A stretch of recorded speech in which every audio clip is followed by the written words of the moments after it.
there's some Revelator songs that I'm like, man, we got to bring those back. But we've done so many songs and albums. There's like so much to choose from that I guess we don't think about it all the time. We need to get you a really good slide player in Nashville, and you guys need to cover a Derek Trucks song. You know, he told me Susan wrote the song, which he was proud of. He said that with great pride, you know, the way you say nice things about your family. From the first note with Tedeschi Trucks, they just blow you away.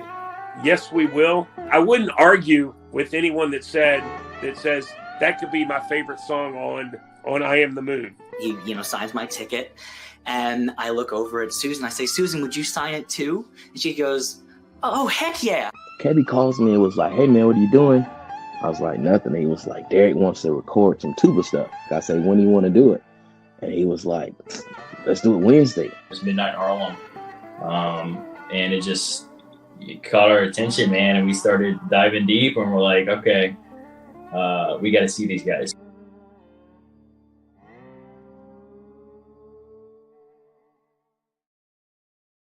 What's up? Welcome to the unofficial Tedeschi Trucks podcast. This is episode number 187. I am Adam Choi. To follow this show at Tedeschi Trucks Podcast on Instagram. Please subscribe. Please like the videos. Share, comment, get in the chat, hang out. I appreciate the support for sure. I'll get the audio version out tomorrow, probably of this episode. That's upcoming. This live stream. What's today? Monday. What do we got? The 24th here. I also appreciate the support on Patreon, patreon.com/TTB podcast. Shout out to Kathleen, Stacy, Troy, Daniel, Mariah, and Bo, Marion for supporting. Means a lot. At those second two tiers, you also, a portion of your contribution gets donated to the Mr. Holland's Opus Music Foundation, supporting music education throughout the entire country. So it's definitely a win-win for everybody, including myself, and music education, of course, as well. What do we got today? We have Revelator, a tribute to Tedeschi Trucks Band. They're a Chicago-based group. They just recently, I think, are starting to get their feet off the ground or feet wet, whichever one it is. Thank you, Stacy, for the connect. I got a couple of sample clips from them, and they're super cool, and I'm looking forward to chatting with them.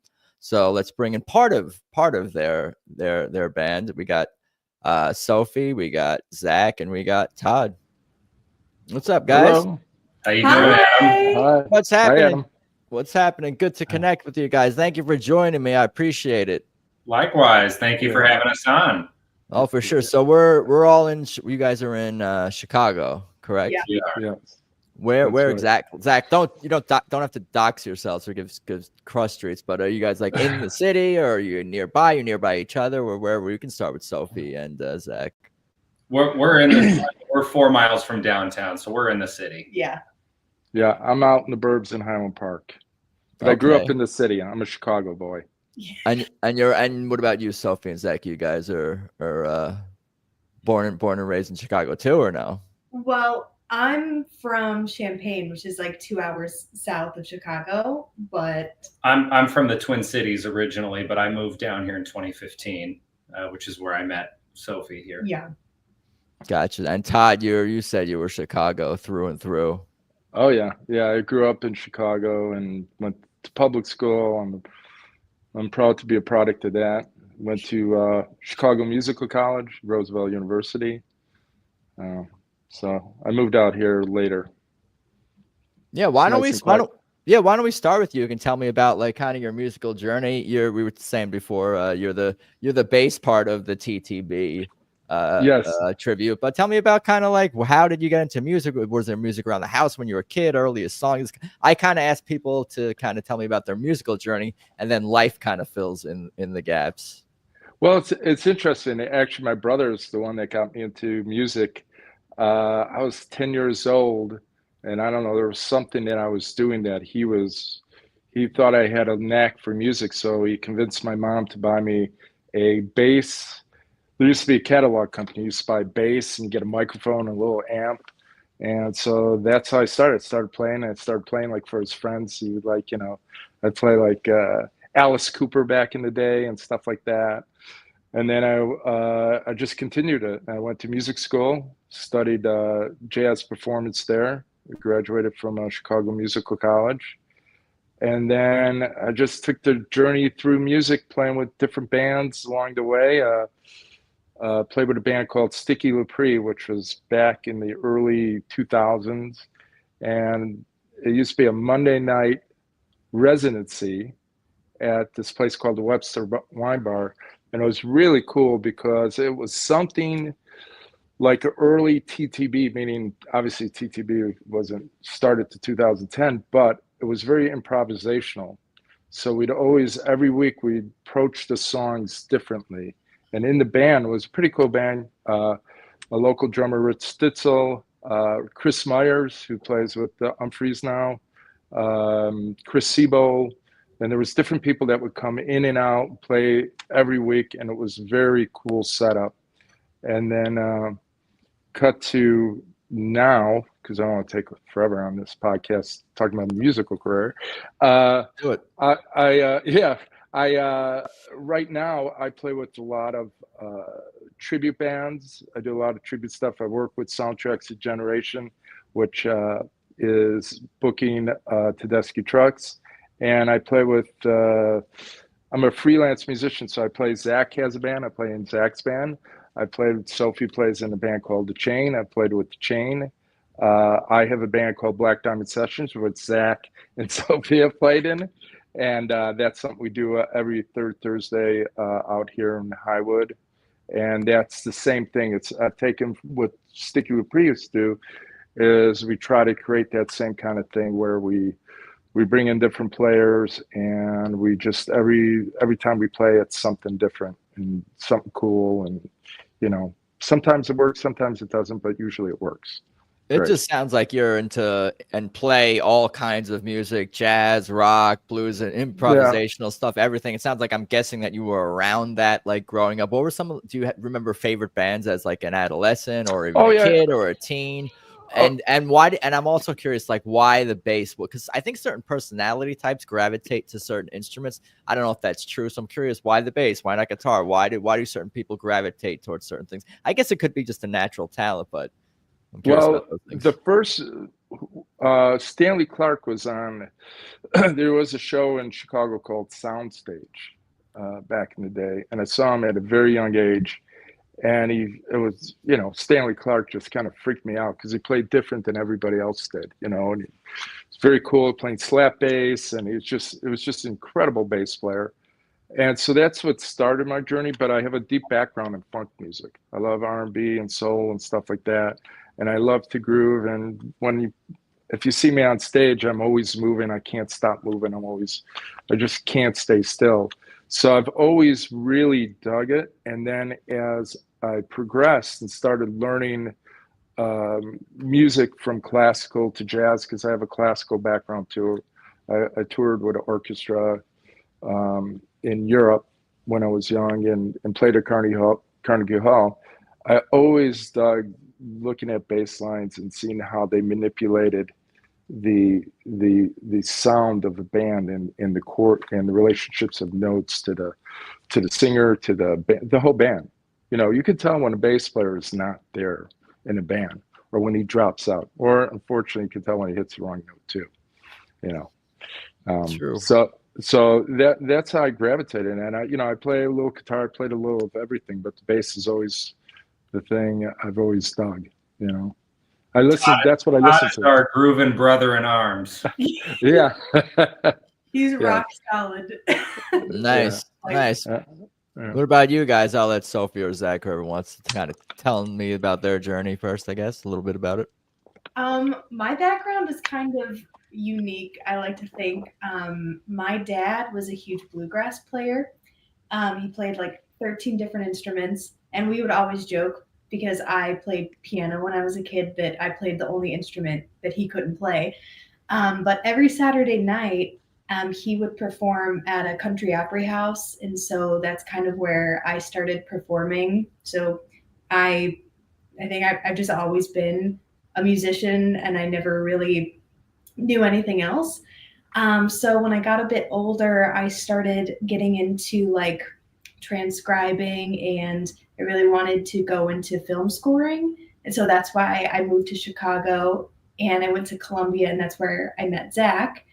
And through that, like when I was in college, the first band that I had joined when I got to Chicago was a tribute band called The Chain. It was a Fleetwood Mac tribute band that ironically Todd also now plays in.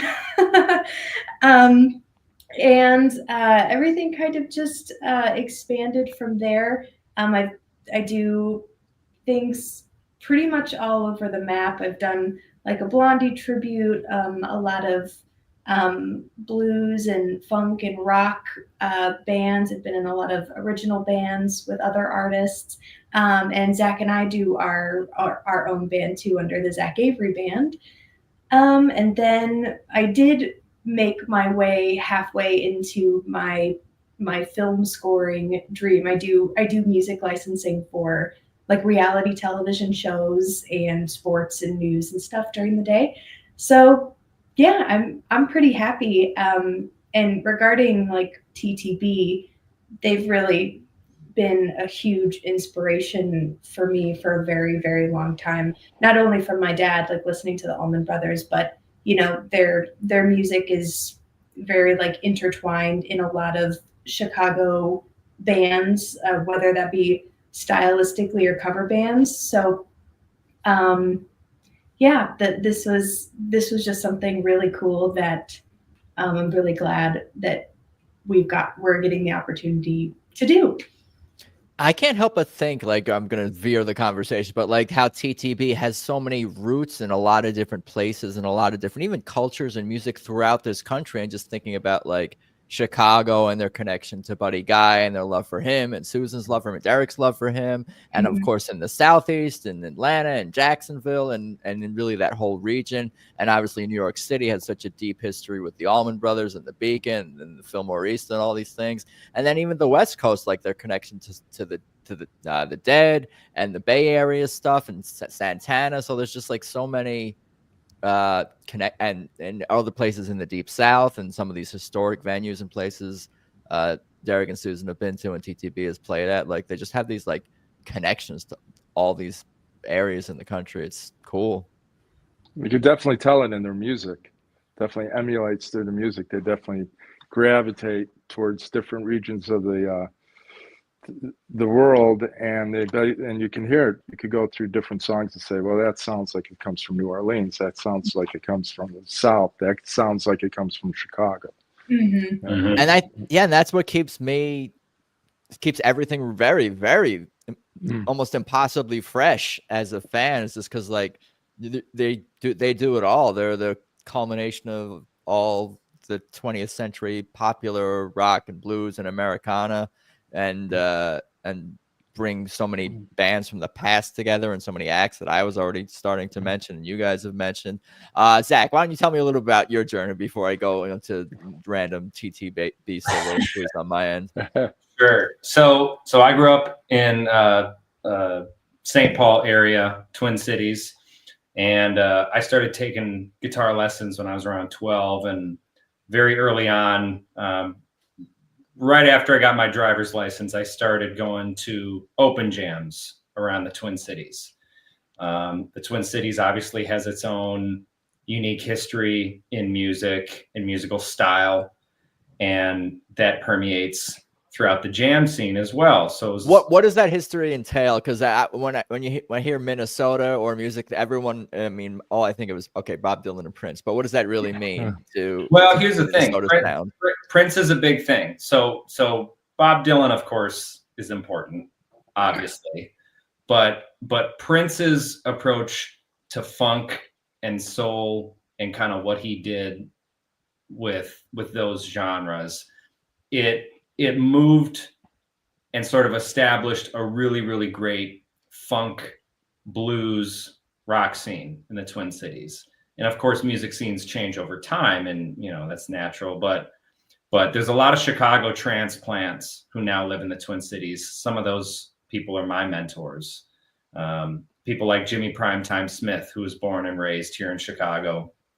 I owe a lot to that guy, among others as well, who moved from Chicago in their later years and went up to the Twin Cities to sort of relocate. But they brought a lot of that Chicago funk and soul, and it sort of mixed in with the Twin Cities funk that we have up there. And so that's what I cut my teeth on from an early age. But I was also a rock and roll guy, you know, long before I knew and really appreciated Tedeschi trucks. Allman Brothers to this day are still, in a lot of ways, my bread and butter. You know, I learned how to play slide on my own just from listening to Fillmore East. So Dwayne is my guy that I was really shooting. It's like, all right, I want to learn how to do this. And where else, like who else did he influence? And so that started my sort of Southern rock jam band journey from a young age. And over time, you know, moving to Chicago in late 2015, you know, I've stayed here, of course. I was able to take what I learned from my mentors back home and bring it down here. And I came to Chicago and started doing the same thing, started hitting up Buddy Guys every Monday, Kingston Mines every Sunday, for the jams, Rose's Lounge, weekly jam as well. Those places played a pivotal role in me growing my craft, not only as a guitar player, but as a musician. And it was a really beneficial thing for me to be able to network with local musicians. You know, I came down here and, you know, we met at Columbia College, which is located downtown Chicago. But very quickly, I realized that my scene was out at the gig, was out at the jam. Mm-hmm. And so I made it a point to just utilize as much of my free time in going to see shows and going to jams. And, you know, oh, I heard there's a good jam up at the Wooden Nickel. Let's check that out. That's where I meet Todd, you know, down the road. So, you know, I play a lot of genres as well. I'm in a number of bands here in the city. I've had my band going, which is usually a 4 or a 5 piece. You know, we gig frequently, and my band, Zach Avery Band, we opened for Buddy at his club downtown in 2022 during his January residency that he does every January. He'll do usually 4 nights. Thursday, Friday, Saturday, Sunday residency, and he'll have a different opener every night. And we were fortunate enough to get one of those January slots in 2022. And that was, I felt like in a lot of ways, I was really blessed. We were really blessed to have that opportunity because it felt like it was a big step up the ladder into moving into what we wanted to do. And of course, you know, just growing the network from there, and you know, everyone from Buddy Guys, you know, we're always so thankful, and they're such great people, and we appreciate, you know, them. And we're appreciative to Buddy as well for keeping that club the way it is, because that club is really special. And, you know, we've got some really, really amazing venues and clubs here in the city of Chicago. We're really blessed for that. Oh, yeah. Yeah, it's cool. They put out audio or video on. I've seen plenty of footage and shows and whatever, and songs and performances from Buddy Guys Club online. Mm-hmm. It's interesting to hear you talk about Minnesota, and it almost feels like Prince's impact there, just beyond like culturally, like the music itself, the sound is still impacted. Would you say that it's been impacted all these years because you still have that? It's almost in some ways a foundation for the funk and blues and rock and jam scene that you kind of became a part of. Does the city and Minnesota in general still feel the musical like impact, so to speak, if that makes sense? I think it really does. And it's like any city, there's different pockets of different genres, you know, going on. And Shannon Lee, yes, Prince's passing did hit hard. Hit hard, yeah. Yeah. But Prince was such a versatile artist up until his death. And all those little pockets of different genres that he hit on and touched on during his career, it was more than just the funk. There's you know, a really eclectic mix of genres that he blended together. You know, you almost have to transcend genres, at least more than one, to sort of really become huge in some ways. And even if that's just rock and blues, that's still sort of 2 genres in itself that you're combining. Those are some of my favorite acts. Of course, Mike Madison from TTB is also from from Minnesota. What about? I'm curious about like because you said, "Oh, I found my footing, my comfort zone, or whatever." More at like the jam scene during college versus maybe more the academic environment. Were you sort of were you an anomaly in some regard amongst your classmates? Like you were the weird kid going to the jams, or were you? Is that what everyone did? No, so I would confidently say that I was a little weird in that pocket. I also because I went for business. I didn't even go for music. All other than the lessons that I had when I was younger, a lot of what I've learned to be applicable, a lot of those lessons that I still use to this day were things that I learned on the job, whether on a gig or just by seeing other people do it at their shows and just trying to be a sponge as much as I could. And in college, I had a night show. We had a Letterman, Dave Letterman style night show.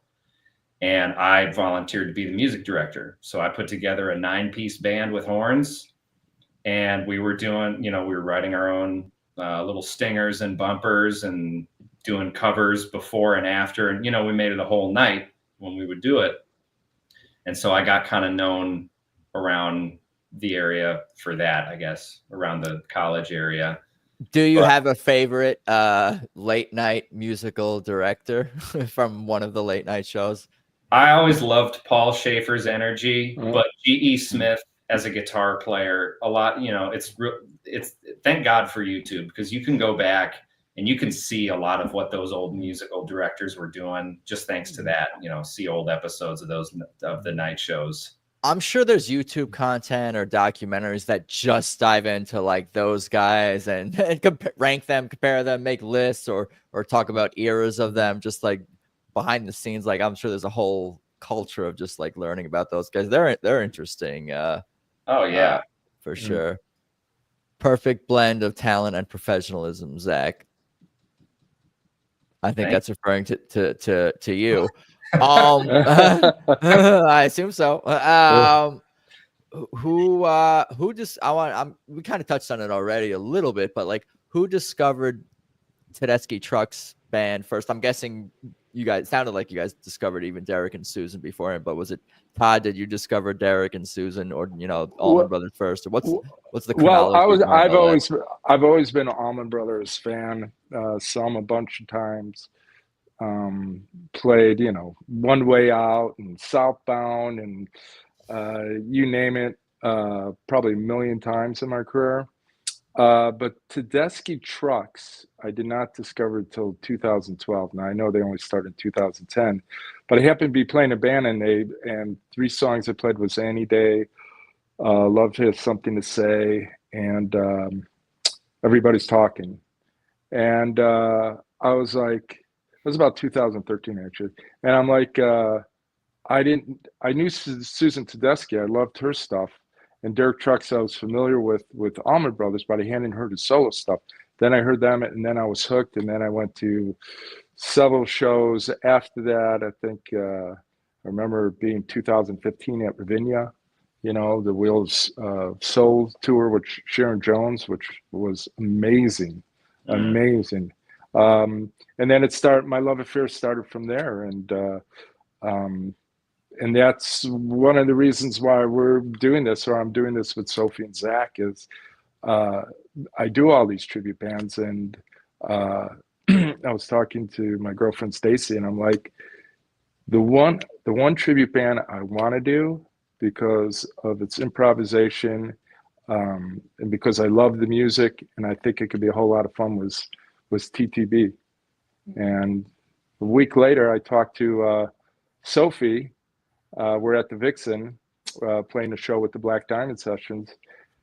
And I asked her about it. I just had this in, obviously, because Zach not only plays slide, he's not playing slide because he's playing slide for a TTB band or he just plays slide on certain songs.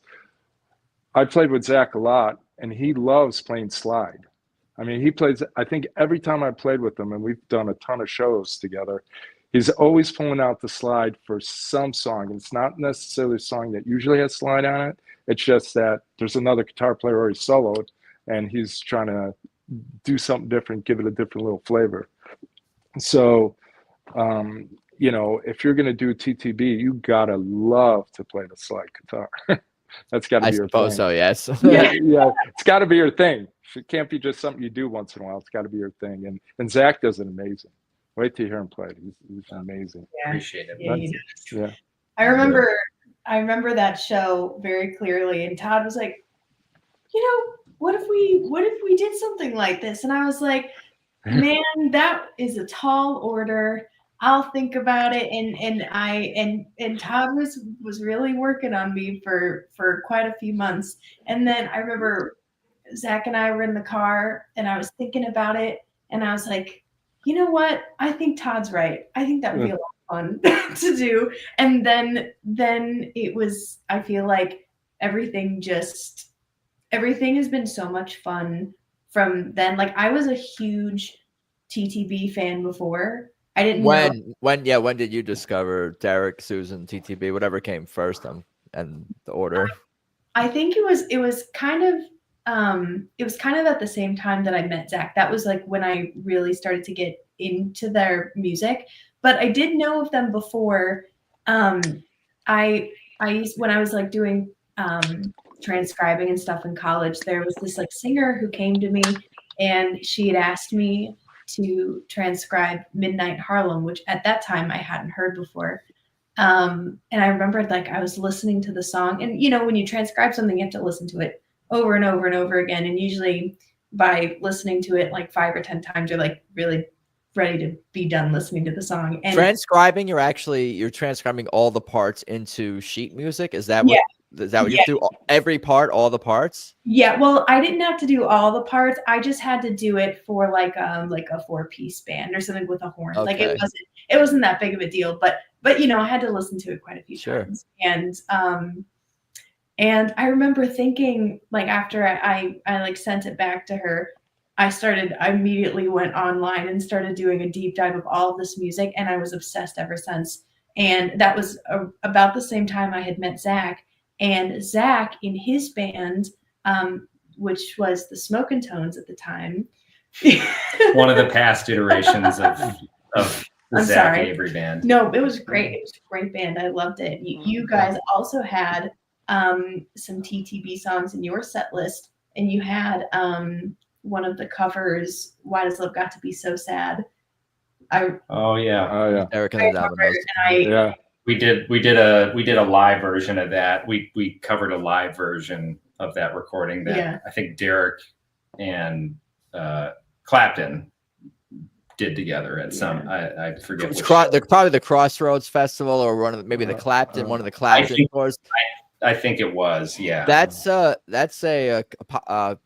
somewhat common conversion story. Like Sophie is just discovering Midnight in Harlem or hearing that. It's like, okay, I'm a fan of this band now. Like a lot of people heard that for the first time on the Clapton Crossroads tour. I think that's when they probably first played that. Yeah, and Love has something else to say. Something else to say. Yeah, that's Why Does Love Got to Be So Sad? Yeah, that's the one you said, but the one Todd said was right. Love's got something else to say. Yeah, and I could see that like being a bass player's, a big impact on a bass player. That's a funky one that they haven't brought out in a minute. But yeah, I could see like a bass player digging that one. It's got a really weird funk groove. It works, but it's really kind of odd type of funk groove. Mm-hmm. And so I really dig it because it has elements of like a kind of a, I don't know, James Brown type of groove to it. So, their music is timeless, I feel like, just like because of that. Oh, that could be a James Brown song. That could be a Sly song. That could be from the 70s. That could be from the late 60s. None of their music it's never a victim to any like time period, I feel like. And you could really say that about a lot of the music that I love, and I'm sure we love, that we've already mentioned, the Allman Brothers. There's just sort of a timelessness to there. It's just still as raw, as gritty listening to them play One Way Out now than it is, I feel like, for people who first heard it, or when I first heard it years ago. Well, you know what's so cool about them is they have great songs. Like a lot of jams bands, they're amazing, but they don't have great songs that you would sing along with.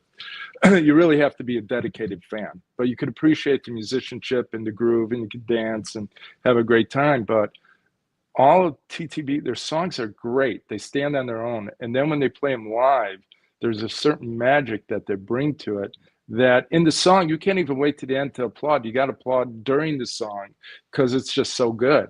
You know, it's amazing. You know, you're upset when 20 to 25-minute songs are done and they're over. You're like, Right, really? It's right. over. You're almost like a little bit sad when Elizabeth Reed or Passaquan ends. It's like the end of the roller coaster, not a roller coaster, but like the journey or whatever it is. Yeah, it's like a quickie. Take you on. Yeah.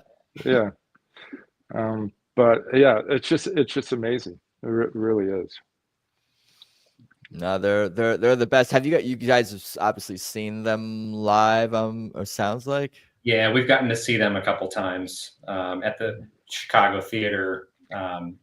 For, as I'm sure you know, for a long time they were doing a residency at the Chicago Theater. This year they're not doing it, which is the first time in, I don't know, at least 5 or so years that they haven't had that, basically that 3 or 4 week block weekend residency. So enter Revelator, you know, all of a sudden there's a little bit of a deficit of TTB in the city of Chicago.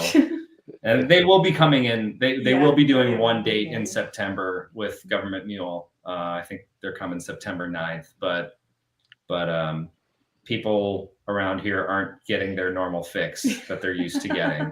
I wonder if more dates are going to be added to maybe November, December, because I don't think Atlanta. I remember David Flam, friend of the show, was mentioning. So maybe they're not hitting every place, but you know, they've talked about wanting to cut back on touring. I know they're working on a record as we speak that should be coming out. Probably, I don't know. I have no idea if it's this year or next year, but it's coming. Yeah. True. And I'm sure it's going to be pretty awesome. But have you had any of you guys had any personal interactions with Derek, Susan, other members of the band over the years and shows and whatever? No, just Maurice Brown, who's the first trumpet player, played on Revelator. I think he arranged the horns. I was playing a gig with Darren J. Fallis at this place called the River Roast, which is a restaurant on the river. And every Saturday and Sunday, the guy was a big blues lover. So Darren's a blues guy in the city. And so we played there once in a while. So there was you would play outside and basically almost under the stairs. There's stairs coming down from the upstairs down by the river. And you have like this little spot. It was a drummer, me, and Darren. And we're playing and we're grooving. And the general manager walks up and he points to the bar and he goes, "Hey, there's this guy at the bar who wants to sit in with you guys. He's got a horn." And, you know, generally we don't let anybody just sit in. And he looked really cool, though. You know, he just had a really good look to him. I said, well, he's got a good look. He can't hurt. He looks like a musician. Yeah, he looks like he comes in and plays. Amazing. Like, was amazing. There was boats going by and people were applauding as he was playing. They're like on these boats, they're stopping to listen. So we play the rest of the gig. He plays the song. He sits down. I go over. I didn't know who he was, and I introduced myself, and I go, "Oh, do you play around here?" And he goes, "Well," he goes, "I used to, but not anymore." He goes, I'm coming out with my solo album," and he tells me different players can be on. He goes, "I used to play with Tedeschi trucks," and I'm like, "What?" and we talk a little more. So that was probably the only interaction. Really nice guy. He plays every year in Chicago. He does a thing at Martyrs, and he brings in different players and stuff like that. Great players. And so I've talked to him when I've been able to see him. Last couple of years, I had a gig when he's been in town. But a really nice guy. That's very cool. I can't help but think of like, just hearing you describe how it caught everyone's attention. It's like, yeah, of course, Derek and Susan are only going to choose the best musicians and the top-notch people to play with. Like, everyone who's played with that band is just like ridiculously talented, and just like, I'm sure you guys have probably had this experience when you're talking about the band with someone who's a newer fan, and they're sort of discovering as they're watching, listening, slowly diving in because you're pushing them to like how awesome everyone on the stage is. It's like, wait a minute, this person can do that. She can do that. That's what he sounds like. And everyone could have their own band. Some cases has other projects going on. Like I always say that's my biggest fear is not so much like it's just like losing members to because of how talented they are, not for like a bad nefarious thing, because of how awesome they are. Just like they wanted you to do something else. They give them space. It sounds like I was going to say though, Derek and Susan give them space to be themselves, and hopefully enough within the band to satisfy them, at least with as much as they can within a band called Tedeschi Trucks Band. But what were you going to say, Sophie? Oh, I was just gonna say that, like in Revelator, that's very similar. Like, all of us have our own projects, and I've come to realize that trying to actually get us all in the same room at the same time is very, very difficult because everybody is a full-time musician. But it really does add so much when everybody is just so involved in so many different projects. When I put everybody together, each member I've played with in a different setting. The horn players are from a band called the Hemispheres that we travel with, like the Cubs every year to go to Innings Festival, and we do some weddings during the year. And my friend Gracie, who is singing backups, we do a band called Indigo Flood together. It's an all original band with our friend Hannah, who runs that band. And then there was, Zach and Todd, which we play like, I don't know even how many groups together at this point. And then Julian, also drummer, has played with us in many different settings as well. And I've played with him in his original band and with other bands that he plays with. And then the wild card was actually Brother John, who is our very talented keyboard player. I had never played in a band with Brother John, but I know that you guys, if you like, had That's John Katke, by the way. John Katke is a local legend here. He's played with everyone from Buddy Guy to Clapton and toured the world, and we're really lucky to have him be a part of this group. And I think that actually brings up a good point, because this was I know Sophie and Todd have had more experience in tribute groups, but one balance that we've really strived to find is doing the tribute justice while still being able to let everyone breathe organically. And we want to do this right. We've put a lot of effort and time into making sure that these songs and these set lists sound the way that they should, in the way that TTB would hopefully want them to. But when we turn it loose and we start ripping some solos, we're going to Mars, and we might come back going. But at the core of it, we want to do it in a way that's truthful and I guess truthful to what it should be. Yeah, but it starts with good band chemistry, and I'm very thankful that I think that we have that. And also, I feel like kind of going off the rails a bit is something that we're used to and something that we love doing, especially like in Black Diamond Sessions, which is a total jam band, a very organic jam. You make up the music kind of as you go. Sometimes the gig, not all the time. Never the same set list 2 nights in a row. Yeah. It sounds like you guys are really capturing the spirit of TTB, and to hear you, Zach, and then Sophie, like describe your sort of approach to being in and a TTB tribute band.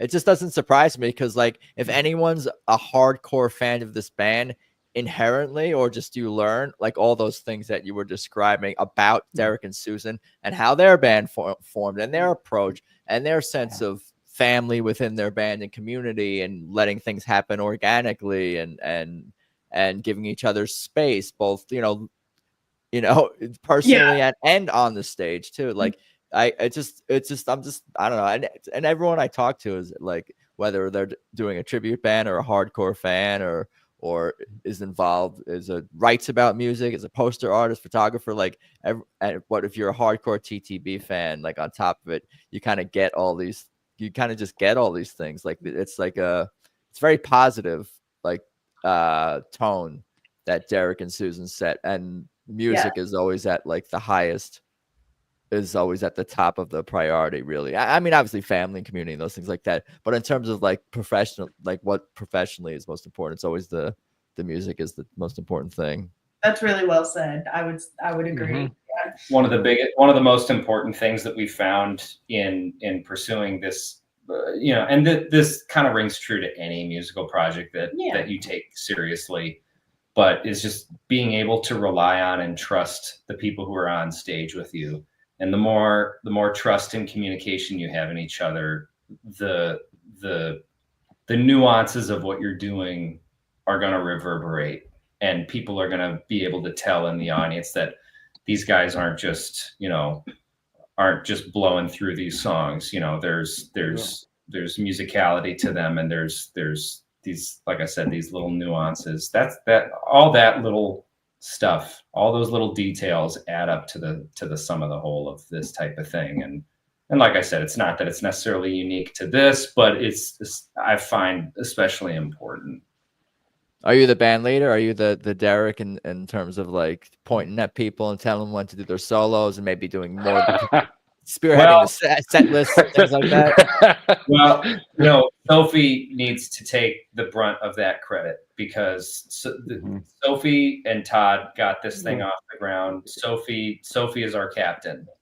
I'm the bruiser co-captain. I'm keeping an eye on everything. And, musically, the way that we communicate with everyone is very much in a team effort, because I can't think of every little detail that needs to be addressed in the fly, especially when there's, 8 of us clowns in a room and we're all trying to keep it all together and, stay organized. 8 people's a lot to keep track of. Yeah. Sometimes when I'm watching Derek on stage, it almost seems like playing guitar. It's almost like secondary. It's almost like secondary second nature, where he's almost just walking around the stage, sort of listening to everyone else and surveying what's going on, foreseeing what's going to happen next or what should happen next. And the playing is almost like it's like so effortless. He's not even like thinking, especially if he's not playing a solo, and the focus is not on. But if he's playing more of like a rhythm or a riff and he's just walking around, it's just like that's the second nature thing. Wild. I read somewhere. I was doing a little reading a couple weeks ago, and I read that Derek does not use any stage monitors in any of their live shows, which to me is really cool and really insane at the same time. And his reason for that is so that he can observe the room and observe the band, and he'll meander and he'll walk a little bit and kind of feel the room, but he feeds off of that live room energy in order to dictate what he's going to do in a lot of ways. Now, I can't speak for him 100%. This is coming from a rig rundown that I saw with his guitar tech, but there's something to be said about that. And just, you can only lead so much. The band has to work together. And like I said, in those little moments, those little nuances that you've not only rehearsed with, but also the improv elements that you allow for. That's where some of that stage magic comes into play. You can't script everything. And don't let that kid you that Zach is very good at leading a band that way. And that's why I really love that Zach is in this band too, because he's very good at leading, telling the band what to do without having to yell across the stage that this is what we're doing. You can hear it when he solos, when he wants us to start growing or getting quieter. You can hear when Zach is soloing if he's thinking about ending the song. And sometimes he's just super good with with like the body cues of, Yeah, he's very good with that. And it's Yeah. not just this band; it's every band that we're in that Zach is that's really helpful.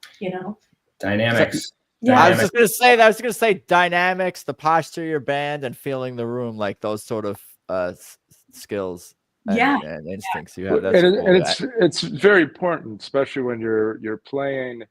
You need it because not everybody does that well. And then let's say the recording is 8-bar solo or whatever, and then it's going on for 16 bars.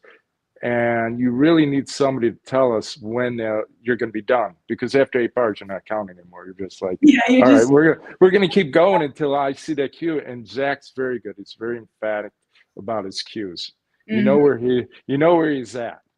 Otherwise it's like my jams where we're playing Green Onions for 14 minutes. That's right. I love Green Onions, and I will happily listen to Green Onions. Not for 14 minutes. Yeah. It gets tiring for a bass player to play 14 minutes of that. 14 minutes to go. Then right. Well, do you guys want to play something? Sure. Yeah. Awesome.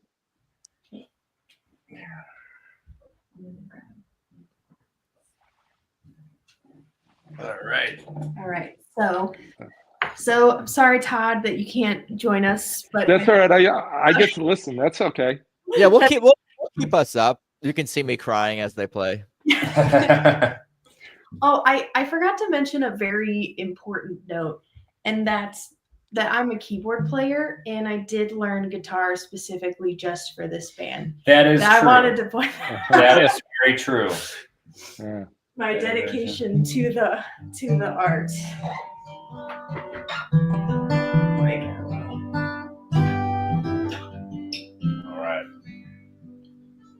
All right. We're gonna do Call It Out to You. We're gonna do Calling Out to You.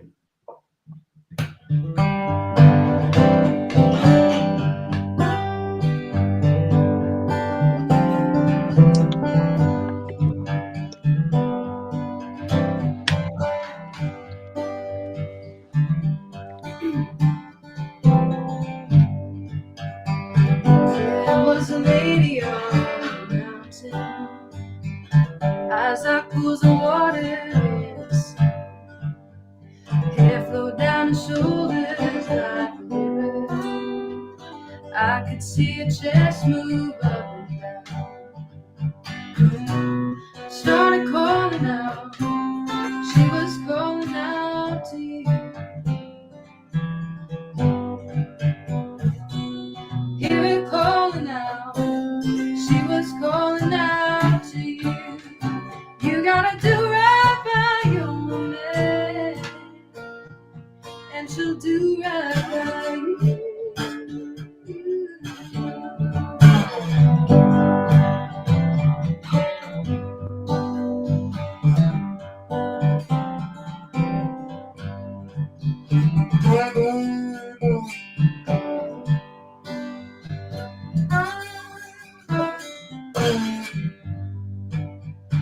Walking with a mason jar of fireflies, she can't find the light she needs. You can hear it echo on the mountainside, awful singing, feeling you can swim. She was calling out, she was calling out to you. Hear her calling out, she was calling out to you. You gotta do right by your woman, and she'll do right by you.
That was great. That was beautiful.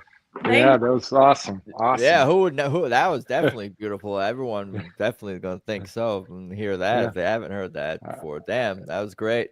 Definitely captures the spirit of Derek and Susan and the band and all the little subtleties with the slide and the little falsetto and the vocals and the magic of the band. Like I can tell you guys love TTB. I can just through listening to your cover of the song, I gotta be honest, when the first, like when I was trying to put like a set list together, we started with like 4 hours of music on the playlist, and I was like, how are we ever supposed to choose like 2 hours of music to start with? So that took about a few months for us to settle on. But I think that we're gonna change. I hope that we're gonna change our set list every time that we play, so we can get all of these songs in. Like I'd love to play that song for a show. There's no shortage of material to choose from, and definitely, in order to do it justice, we got to hit more than a few points. So our set list will evolve, and we'll find what works best for us, and obviously we want to keep it fresh for everyone involved as well as the audience. I have a feeling that because of kind of going back to that sort of jam band energy where people people can go see a band more than once and be just as satisfied as they were the first time. We want to leave our audience with the same mindset and the same feeling. Yeah, that's definitely something that makes me gravitate towards TTB and Allman Brothers is like, we talked about like the jamming aspect, but it's the songs. Like I guess I like the great song. Like I gravitate towards Allman Brothers and TTB of, I guess, out of I think that's the best thing of that, the best of the jam band, whatever, like whole entire genres that, but also like Guns N' Roses, also like hard rock and classic rock. And that in some ways is the best of like the 80s or like that period. It was the best of that. Like, I grew up with Billy Joel music, like piano songwriting, like what gets better than that. Like, I think, so it's really some of these, like the songs that really kind of like keep you coming back for more and more, and they keep them fresh. And like we were talking about, they cover just an entire century of music in a lot of ways, the 20th century music. You're right. That's 100% right. As a songwriter too, which I sort of am, I'm really interested listening to some of their songs because it's very free formed. It feels like sometimes there is a structure, but something that we have been discovering when we're rehearsing is that there's always these little minor changes in chords or melody or bars, and it makes it, you don't realize that it makes it so much better to listen to. Like it is so fresh. It's very organic. It's not calculated. There's literally so many good things that I could say about every musician in the band, the writing of the band, the performance of the music. Everything is just so top notch.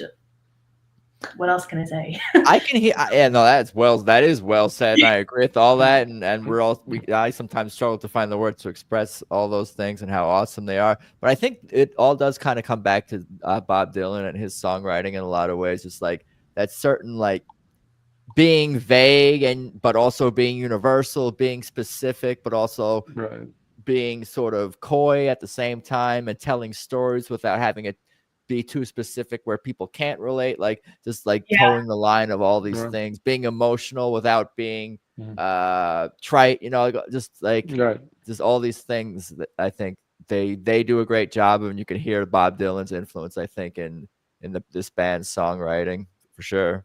I would agree.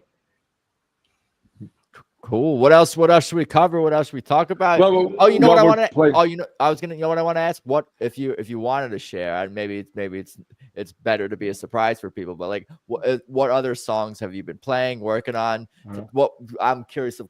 Like, people always want to know, like, what's the thought process behind TTB choosing what songs to play? What's the thought process behind a TTB tribute band choosing songs? And you could share maybe some of the songs you guys are doing. Great question. We wanted to hit on all the records. So there's going to be music. It's even though the name is Revelator, there's a few songs from Revelator. There's a lot of songs from every other record out there, and some of the versions that we're doing are from live at the Fox Theater. Some of them are from live versions that we've heard from various concerts that we've seen on YouTube. So there's a really good mix of stuff, including the newest, double-sided album, I Am the Moon. So we wanted to take all the songs that hit closest to home from every record. Yeah. So whether you're a fan of the old stuff or the new stuff, you're more than likely going to have a real good time.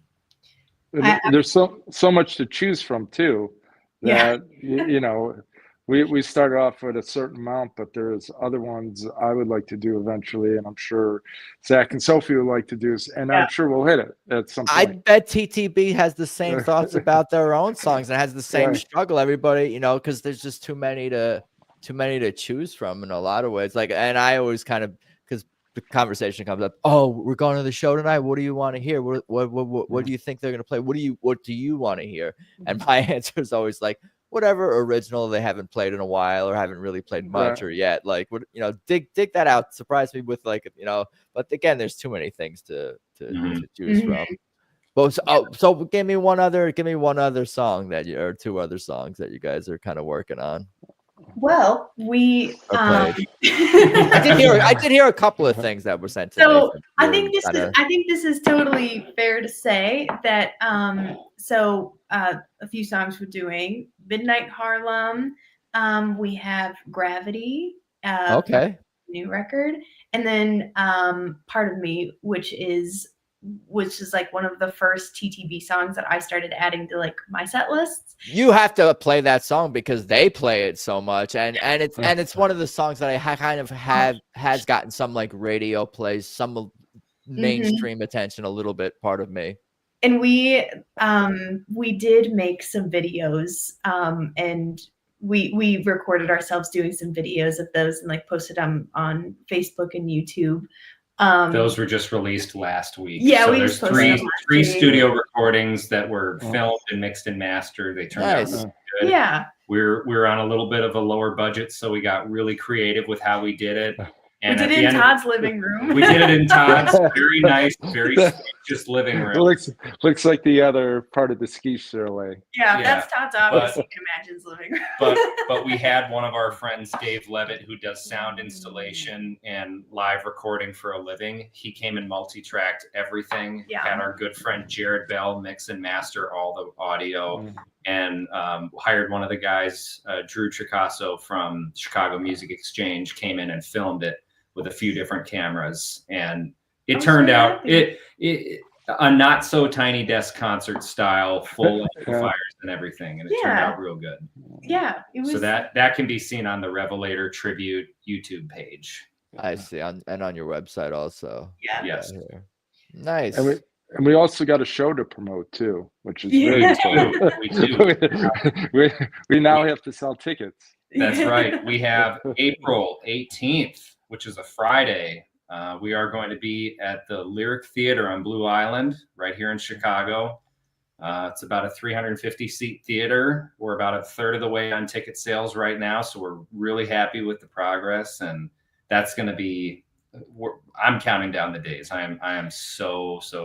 are so excited for that. And I'm glad that other people are excited too, because I've been excited for a year now about this show to take place, and I've got a lot of messages asking me about the band and about this show and what we're going to be playing at the show.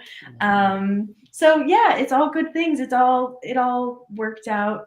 I think the way that it was all supposed to, and I'm looking forward to playing good music in front of an audience that I know really appreciates it. Because usually at the Lyric Theater, we're doing something a bit different than normal. We're a bit different than their typical shows. So it was really nice of them to take a chance and book us, because at the time that we booked that show, we didn't even have a band yet. We We didn't have a band put together. Is it- You know, yeah. we didn't have anything. They were just like, yeah, okay. We have Doug at Soundtrack of a Generation to thank. You didn't have a name, but you had musicians. We had the Well, music, no, we right? didn't have either. Musicians. We had a conversation March 23rd. Sophie and I. That's when we played at the Vixen. So about a year ago. Cut to like and every month or every like maybe 2 months later, I would text Sophie. I said, "Are you still thinking about that?" And she's like, "Oh yeah." And then July 1st, actually, she's like, I was thinking it's a big undertaking, but I want to do it. It's gonna be a lot of work. You think Doug James at Soundtracks of Generation would be interested? I said, well, I'll call him up tomorrow. I called him up. He had to convince him. At first, he was like saying, well, they still tour. And I said, well, every band that you book tours. It's just these guys are a lot younger than, because we do, like I do a Van Morrison tribute with them, and I do a couple others, Summer Love with them, and FM 70. So it's a lot of older bands. So Sophie goes, can I call him? So the next day she calls him, and then she texts me back. She goes, well, we got our first gig. I was like, we don't have a band. So I was like, well, I think my words to Todd were, I hope you were serious about doing this, because now we have to do it. That's how when we say things happen organically, that's like an example, I think, of that. It's like, the universe just presents certain things, but also as a result of you guys becoming friends and our choices and free will. I don't want to get into the entire metaphysical of all this necessarily right now, but I think you get where I'm going with this. Yeah, no, I definitely believe it. When I first met Zach and Sophie, I saw them at a jam. I didn't know who they were. There was it was in Highway. They're from Chicago, and I'm like, wow, those guys are really good. I've never seen it before. And I was like, oh, that'd be really cool to play with them. And then, like a couple weeks later, or a month, I don't know what it was. My friend Blake is like, oh yeah, we're doing this band. Zach said he would do it, and I was like, well, let's get Sophie too then. So then we asked Sophie, and that was it. It was a couple weeks later, and then the same thing happened with this Tedeschi Trucks. I'm having a conversation about it. Just came out of the blue. I wasn't even thinking about doing a tribute band. It just came out of the blue, and I had a conversation. Next thing you know, and everything happens. This is a year later. We're talking to you. It just happens to be in March, and we just happened to pick April, which April 1st was their first show in 2010, right? So 15 years later, we're playing in April. So it just kind of all fell organically where it was supposed to fall. Yeah, I think it's a credit to you guys though too, because you kind of have to be open, I think, to these possibilities, and you have to have a certain attitude and then maybe a certain respect for others. But I guess kind of like birds of a feather, like certain types of people, like that's a big thing with TTB. Obviously, we've said it already in so many words. It's not just about the music, although that's super important, but it's of course about the types of people that you're connecting with and playing with and living with and working with and touring with and dealing with and fighting with and having meals with. I can honestly say that and I won't go into all the details of what these things were, but there were a lot of, like you say, very organic, just happenstances that sort of came together in putting this show together, this group together. And if those just coincidences, right moment, right time moments hadn't happened, I don't know if I could have committed to this kind of undertaking, because like we talked about earlier, I've been playing slide since I was 12 years old. I'm 28 now. Sophie's 20. You'll be 26 very soon. No, I am 26. Yeah, thanks for ousting me. But I had to learn how to play in a different tuning. All my slide guitar work, I had learned how to do it Warren Haynes style in standard tuning, so that I could jump between songs without having to have a second guitar. And just aside from learning the songs and the technique, I had to do all this in a new tuning. You had to learn how to play guitar, which I can take a little bit of credit for helping you learn guitar. Just a little bit. I'll give you credit. I'll give you credit for, like, I when you're learning an instrument, you really don't know how many things you're doing wrong until a really good guitar player gives you the look like. I can relate to a lot of what you're saying. I feel like as an amateur who has like attempted slide, and I get that, like you're going into even if it's an open tuning, everything looks different. The fretboard is different. You can't play certain chords. You have to play it in a different way. There's the technique. You have to mute strings. My brain could never really do it. My brain and my hand would my brain was ahead of my hand, actually. I'm like, play it like, you know, what you were playing, what Derek sounds like, those very melodic, vocally sounding things. But I can never quite get, you know, I should get more into it. And everyone does encourage me, but, you know, I don't know if I have all of the time to. There's so much resources on the internet, though, like just lessons. I wish I could spend all day just going to play these in the style of Dwayne Allman, play this in the style, learn, you know, there's so much to learn. There are some really inspiring guitar players out there that are, I won't say they're trying to play like Derek, but they're very melodical, very musical slide players. You know, guys like Joey Landreth and Dylan Adams, and Ariel Posen. You know, those guys are great examples of people who are taking what Dwayne and Derek have built, because without Dwayne, there would be no Derek, and so on and so forth. But the new generation of slide guitar players is just really mind blowing, and you know, there's a lot of great talented people out there, and you could hear Derek's influence in them. But I don't know where you could even really take things beyond where Derek is taking. Maybe, I don't know. Somebody will.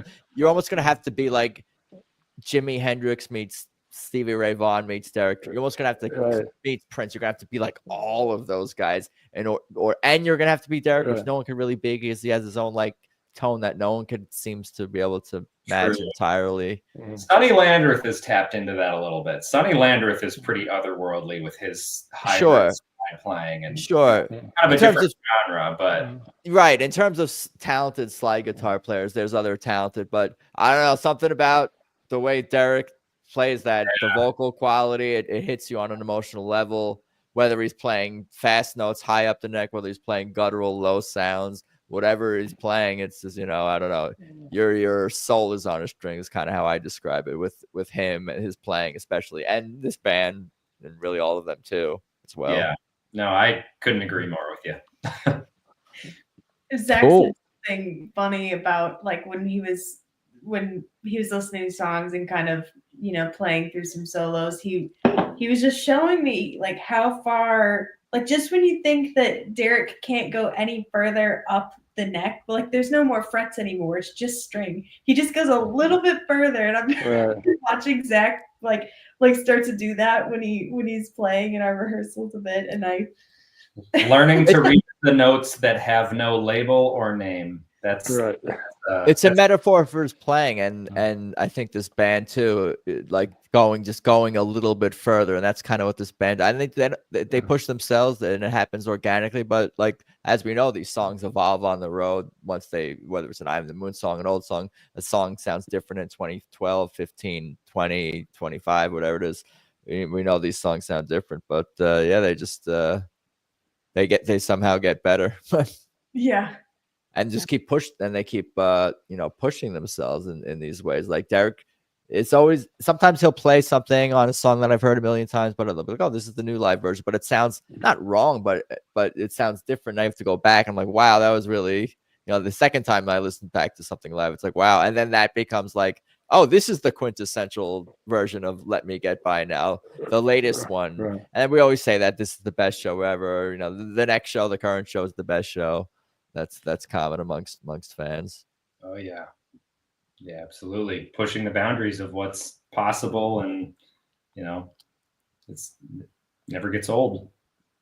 Yeah, I have no clue what this new record is going to sound like, but you can't really who could predict what a TTB record is going to sound like, other than that it's going to sound like Tedeschi Trucks Band. Like that's my only prediction.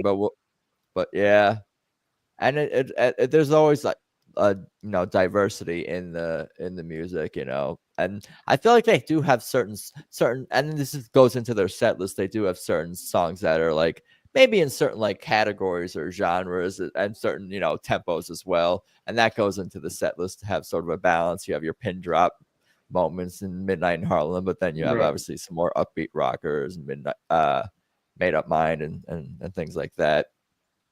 Well, I like how they always break it down a lot too, which is nice. They're getting into jam, and all of a sudden they'll cut and they'll be quiet and they'll build it back up, and use a lot of different layers within their songs, and I appreciate that from concert to concert, from tour to tour. If you listen to different shows, you can hear where maybe they did something when they were jamming one time. They said, "Hey, that sounds good. Let's try that the next show," or something like that. But I really love those moments where it just gets quiet, and maybe they'll have one of the background singers sing a part, which is really cool. And we try to do some of that in our band. We have with Gracie. She's really an amazing singer. She's outstanding. Yeah, she is. And actually, on part of me, what we do is Gracie shares the vocals with Sophie, and it's amazing because their voices are similar, but they don't sound exactly alike, and the way they approach notes is not exactly.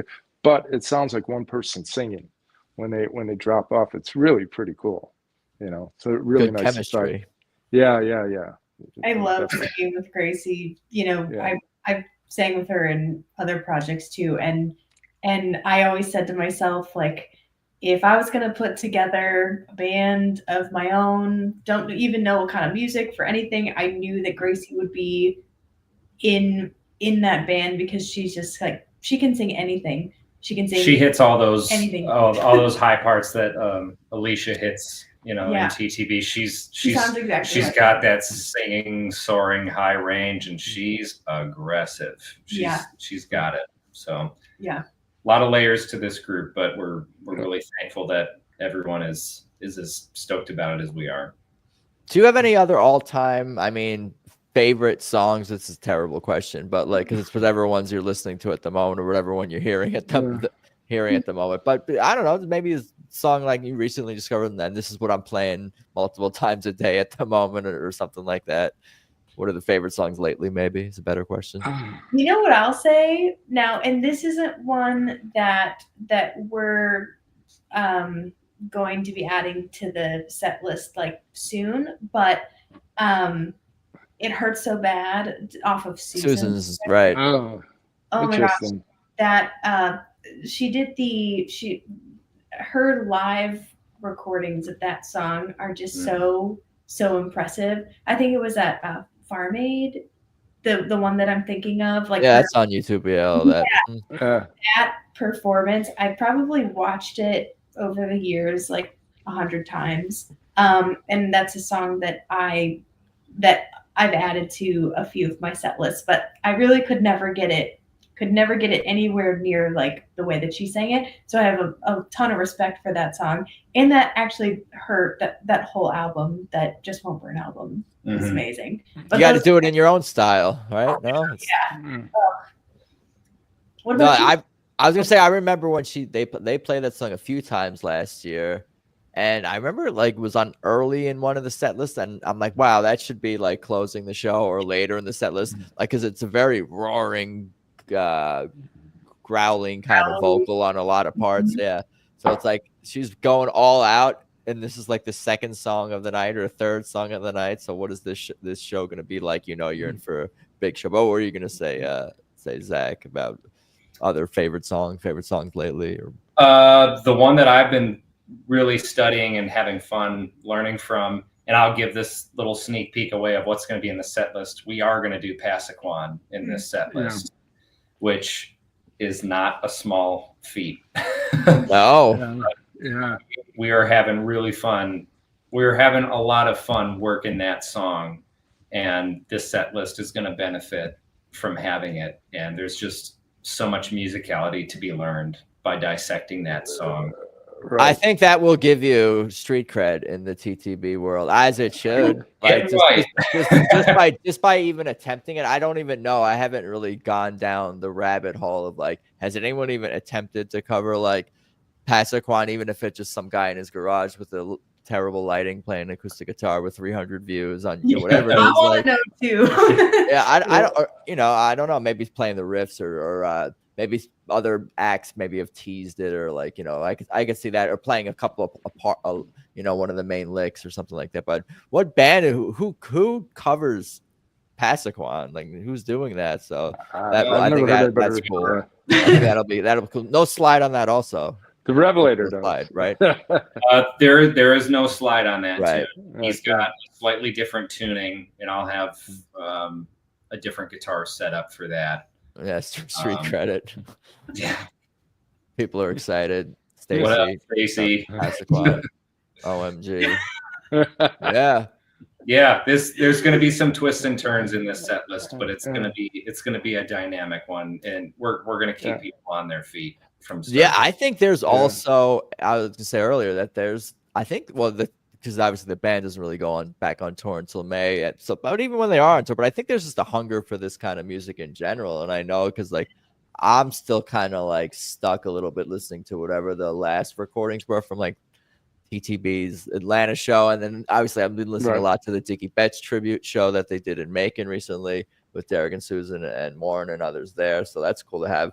But yeah, we're all like looking forward to hearing TTB music live, and so I think people really appreciate seeing and hearing you guys live, and even like just following Gabe and Mike and the other, you know, people posting in all these Facebook groups. I saw them with the band in my town, you know, in Atlanta, New York, at the small club playing horn, you know. So we're all like, you know, eager for TTB music. Yeah. We're counting on. Yeah. We're eager to play. Very counting on. So. No, for sure. Cool. Anything else we should cover? I feel like I've taken up a lot of your guys' time already. We're a couple hours ahead as well. I'll give you guys the floor to tell more stories or plug, whatever. I think our closing plug, Friday, April 18th, Blue Island Theater. Lyric Theater on Blue Island. It's a beautiful theater. I played there a bunch of times. It's a great place to see a band, great sound, great sight lines, cool place, cool venue. Yeah, please, and also follow us on Facebook and all those social medias. We need followers. Revelator. People are like, yes. Yeah, a tribute to Tedeschi Trucks band Chicago is us. I'm trying to know all of the TTB super fans. I've been through Stacy. I've been meeting some super fans, but I'd like to meet more. Me too. I know a lot, but I feel like there's always more. I'm like, when I meet somebody who's been to like 25 to 50 to 75 shows and I don't know who they are, I'm like, I don't know you. We haven't met at a show. We haven't met online. We haven't met offline. How is it? Yeah. But yeah, it's a great circle of fans. And yeah, dive in. Absolutely. For sure. Good stuff. Anything else there? I think it's all good. No, Adam, thank you so much for having us on the show, man. This was really fun. Yeah, I got to go back. I got to go back to practicing some TTB. We got a rehearsal Wednesday. Yeah. Fun. Yeah. No, post clips, post little things. It's definitely fun to see people playing all things TTB. I'll do my little outro here and plugs, and then you guys can hang out for a minute after if you want to. After I. Yeah, for sure. Sign off online. Yeah, so I think that was super fun. Thank you guys at Tedeschi Trucks Podcast on Instagram. Subscribe, follow on all the platforms, YouTube. I'll get the audio version out soon.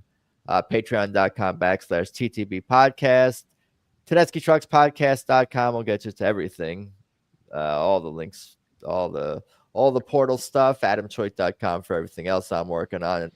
TedeschiTrucksBand.com is the band's official website. Support them. Buy tickets to shows this year. Join the Swamp Family Club. Download the app.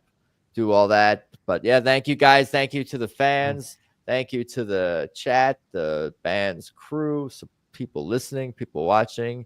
And let's talk soon. Peace. Thank you. Thank you. Later. All right. Thank you. Later. Peace.